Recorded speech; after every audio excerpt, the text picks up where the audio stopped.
నమస్తే, నేను మీ Gopi. Welcome back to our channel. ఈరోజు మనతో వచ్చరికి పొలిటికల్ అనలిస్ట్ ఇమ్మంది రామారావు గారు ఉన్నారు.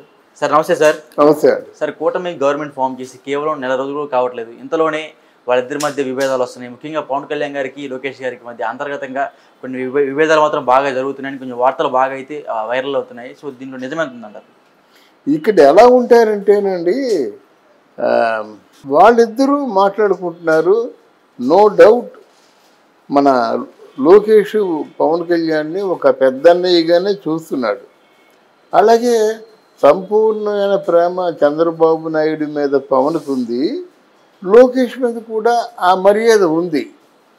ఇక్కడ ఏమవుద్దంటే, ఇప్పుడు ఈ మధ్య మీడియా ఎలా తయారైందంటే, ఓ పర్సనల్గా కొంతమంది అంటూ ఆంతరింగికులు ఉంటారు కదా, వాళ్ళ దగ్గర ఏదో ఉంటే తెలియదు, చెప్తే వినడం ఏదో మాట్లాడతారు. ఏదో మన వాళ్ళు అనుకొని అయిపోయిందంటే వాళ్ళ చేతికి బాంబు దొరికింది. అక్కడ మొత్తం అన్ని శాఖలు న్యాయం చేస్తున్నాడు, ఎక్కడ చేస్తాడు అని ఏదో అనుకుంటారు కదా. అమ్మ వీళ్ళ మధ్య కోల్డ్ వార్ జరుగుతుందిరా, నెలకల్లా విడిపోతారు, 6 మాసాలకల్లా ప్రభుత్వాన్ని పడగొట్టేస్తారు అని కథనాలు ప్రారంభమైపోతాయి అన్నమాట. ఇది కేవలం కల్పన శిక్షణ తప్ప, ఇప్పుడు ఎవరు ఒళ్ళు దగ్గర ఉంచుకొని ప్రవర్తిస్తేనే ఈ కూటమి తాలూకు ప్రభుత్వం నిలబెట్టుకుంటారన్నమాట. వాగ్దానాలు ఇచ్చేశారు, పెన్షన్లు పెరిగిపోయినాయి, ఇప్పుడు వికలాంగుల పెన్షన్లు పెరిగిపోయి, ఇందులో అంటే ఆల్మోస్ట్ చాలు నెలాఖరికల్లా 15,000 కోట్ల రూపాయలు కావాలి గవర్నమెంట్కి. అర్థమైందా? అంటే ఈ నెలకి. ఓకే. మరి అప్పుడు ఇక సంపద ఏమి లేదు కదా. ఏదైనా సంపద వచ్చే మార్గాలు ఉండాలి. లేదంటే ఇక్కడ ఈ ట్యాక్స్ రూపంలో వచ్చేది చాలా తక్కువ కంపేర్ టు తెలంగాణ. ట్యాక్స్ రూపంలో వచ్చింది. ఒకవేళ అవకాశం ఉంటే వీలుంటే కేంద్ర ప్రభుత్వం నుంచి ఇచ్చినటువంటి నిధులు హనీమూన్ పీరియడ్లో ప్రభుత్వం సస్టైన్ అవ్వడం కోసం ఇస్తారు. అంటే వాళ్ళు ఎక్కడ సర్దుకోవాలి కదా, ఆ నిధులు తప్ప వేరే మార్గం లేదు. ఇప్పుడు పడి ఇప్పుడు రేషన్లు ఉన్నాయి, రేషన్ కార్డులు ఉన్నాయి. కారేసుకొని వెళ్ళి 10 కేజీలు బియ్యం తెస్తున్నాడు. కారేసుకొని వెళ్ళి 10 కేజీలు బియ్యం తెచ్చేవాడికి ఎందుకు రేషన్ కార్డు? ఇంకొకరికి ఏమో ఎక్కడో పూర్ణ మార్కెట్లోనూ ఎక్కడో పెద్ద హోల్సేల్ షాప్ ఉంటుంది, అడికి ఎందుకంటే ఈ తెల్ల కార్డు రోజుకో 1,00,000 రూపాయలు బేరం చేసేవాడు తెల్ల కార్డు ఎందుకు? నిజాయితీగా పేదవాళ్ళకి మీరు ఇవ్వండి, బాగుంటుంది. మరి ఇవన్నీ ఏరి పారేసి మొత్తం వాళ్ళకి వచ్చిన సంపద ఎంత, ఖర్చు ఎంత చూసుకొని వాళ్ళు చెప్పిన ప్రకారంగా ఏవైతే ప్రామిసులు చేశారో సూపర్ 6 అమలు చేసుకొని, ముఖ్యంగా సంపద సృష్టి. మరి అక్కడ అమరావతిని ఎన్ని పరిశ్రమలకి ఆహ్వానం పలికి సంపదని సృష్టిస్తారో, అలా విశాఖపట్నంలో ఎన్ని పరిశ్రమలకి మీరు నిర్మించినటువంటి మిలీనియం బ్లాక్కి ఎన్ని పరిశ్రమలు వస్తాయి, ఎంత సంపదని మీరు పొందగలుగుతారో. మీరు అనుకున్నటువంటి భోగాపురం ఇంటర్నేషనల్ ఎయిర్పోర్టు, అలాగే 2-3 ఎయిర్పోర్టులు చెప్పారు, ఎంతవరకు నెరవేరుస్తారు? ఆ ship yard, port, bridging corporation, ఇట్లాంటి అంటే సీకి సంబంధించినటువంటి కార్పొరేషన్లు ఉన్నాయి. మరి ప్రామిసులు చేశారు, అన్నీ చేయడం హెడేకే కదండి. అప్పుడు జనంలో ఉండి ఉత్సాహం ఊపులో ఏదో వాగ్దానాలు చేసేస్తారు, ఇప్పుడు నెరవేర్చుకోవద్దు. అంటే జనసేన ఎమ్మెల్యేల పైన నారా లోకేష్ కొంచెం సీరియస్గా వ్యవహరిస్తున్నాడంట, దానికి ఏం చెప్తారు? అదేనండి, ఇప్పుడు ఇంకా వీళ్ళ మధ్య ఆ పాత కక్షలు తొలలేదండి. ఎందుకంటే పవన్ కళ్యాణ్ నోరు జారాడు, తెలుగుదేశం వాళ్ళు కూడా నోరు జారారు. ఈ మధ్యకాలంలో ఎందుకు మాట్లాడలేదంటే, ముందు ఈ కూటమి గెలవని చూద్దాం, మన ప్రతాపం చూపిద్దాం అనేటువంటి ఉద్దేశంతో మనసులో ఉండవచ్చు. అలాగని ఇప్పుడు ఓవర్ నైట్గా జనసేన అధికారంలో రాలేదు.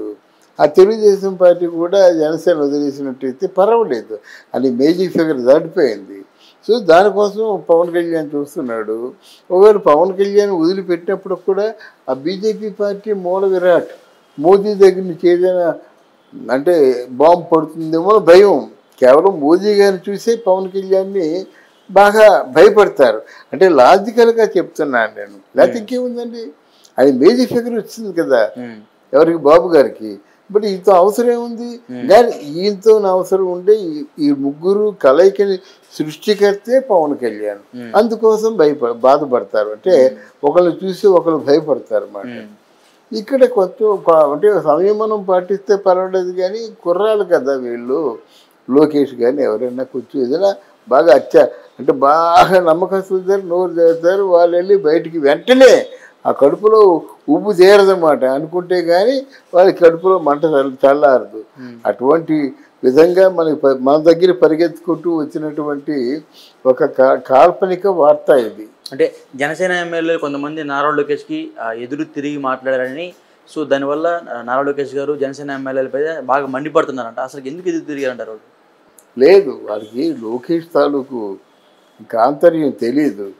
అంటే లోకేష్ దగ్గర ఏదైనా కొంచెం మిస్బిహేవ్. వీళ్ళు ఎలాగనుకుంటున్నారు అంటే జనసేనలో పవన్ కళ్యాణ్ గెలవడం ఇంకా మా వాడికి ఎదురు లేదు అనే ఫీలింగ్తో ఉన్నారన్నమాట. వాళ్ళకి ఏం కావాలండి, వాళ్ళు అలాగ గరావు చేస్తూనే ఉంటారన్నమాట. వీళ్ళు కూడా దాన్ని చూసి దాన్ని స్పందించవలసిన అవసరం లేదు. రాజకీయం అంటే అదే కదా.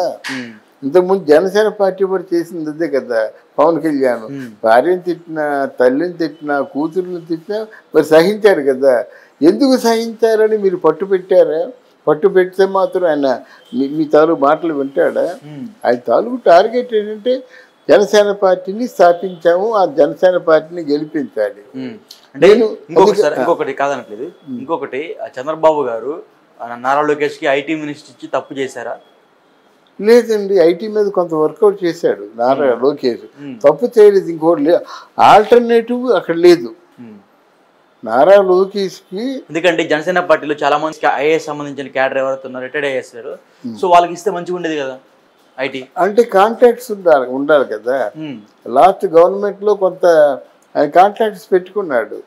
ఐటీ మినిస్టర్గా ఉండి ఇంక ఐటీకి ఏమో డైరెక్ట్గా చంద్రబాబు నాయుడు డిస్కవరీ సత్య నాదేళ్లో ఉన్నాడు. ఆయన ఒక్కడి చాలు ఆంధ్రదేశాన్ని కాపాడాలంటే. కొంచెం జస్ట్ ఒక మెయిన్ బ్రాంచెస్ 4 బ్రాంచెస్ లాంచ్ చేశారంటే కరువు తీరిపోద్ది అన్నమాట. అందువల్ల తండ్రి ఎవరు సహాయం చేస్తాడు, కొడుకే చేస్తాడు. ఆ కొడుకు కూడా ఆ ఫీల్డ్లో కొంత అనుభవం ఉంది, కొన్నాళ్ళు పనిచేశాడు కనుక ఐటీ ఫీల్డ్కి లోకేష్ చాలా యాప్ట్. అది పెన్షన్లు పెరిగిపోయినాయి, ఇప్పుడు వికలాంగుల పెన్షన్లు పెరిగిపోయి ఇందులో అంటే ఆల్మోస్ట్ చాలు నెలాఖరికల్లా 15,000 కోట్ల రూపాయలు కావాలి గవర్నమెంట్కి. అర్థమైందా? అంటే ఈ నెలకి. ఓకే, మరి అప్పుడు ఇక సంపద ఏమి లేదు కదా. ఏదైనా సంపద వచ్చే మార్గాలు ఉండాలి. లేదంటే ఇక్కడ ఈ ట్యాక్స్ రూపంలో వచ్చేది చాలా తక్కువ కంపేర్ టు తెలంగాణ. ట్యాక్స్ రూపంలో వచ్చింది. ఒకవేళ అవకాశం ఉంటే వీలుంటే కేంద్ర ప్రభుత్వం నుంచి ఇచ్చినటువంటి నిధులు హనీమూన్ పీరియడ్లో ప్రభుత్వం సస్టైన్ అవ్వడం కోసం ఇస్తారు. అంటే వాళ్ళు ఎక్కడ సర్దుకోవాలి కదా. ఆ నిధులు తప్ప వేరే మార్గం లేదు. ఇప్పుడు పడి ఇప్పుడు రేషన్లు ఉన్నాయి, రేషన్ కార్డులు ఉన్నాయి. కారేసుకొని వెళ్ళి 10 కేజీలు బియ్యం తెస్తున్నాడు. కారేసుకొని వెళ్ళి 10 కేజీలు బియ్యం తెచ్చేవాడికి ఎందుకు రేషన్ కార్డు? ఇంకొకడికి ఏమో ఎక్కడో పూర్ణ మార్కెట్లోనూ ఎక్కడో పెద్ద హోల్సేల్ షాప్ ఉంటుంది, అడికి ఎందుకంటే ఈ తెల్ల కార్డు రోజుకో 1,00,000 రూపాయలు బేరం చేసేవాడు తెల్ల కార్డు ఎందుకు? అంటే మంగళగిరిలో నారా లోకేష్ ఒకప్పుడు అతి ఘోర పరాజయంతో ఓడిపోయాడు. అలాంటి వ్యక్తి మళ్ళీ 90,000 పైచలకు మెజార్టీతో గెలవడం ఎలా చూస్తుందండి? అంటే అప్పుడు ఓడిపోయింది ఆయన బాగా గుణపాఠం అయింది. ఆయన అప్పటికాంచి ప్రజలకు సేవ చేస్తూనే ఉన్నాడు. మంగళగిరిలో ఎవరైనా సరే దుకాణాలు పెట్టుకున్నారంటే ఆ దుకాణాలు లోకేష్ పెట్టించాడు. అర్థమైందా? రోడ్లు వేయించాడు. మంగళగిరిలో పద్మశాలి సామాజిక వర్గం ఎక్కువ, వాళ్ళందరికీ పేదవాళ్ళైతే మగ్గాలు కొనివ్వడం కానీ ఆర్థికంగా బాగా సహాయం చేశాడు. తర్వాత మొత్తం ఎక్కడ చూసినా మంగళగిరిలో లోకేష్ బాబు మాటే వినిపిస్తుంది అన్నమాట.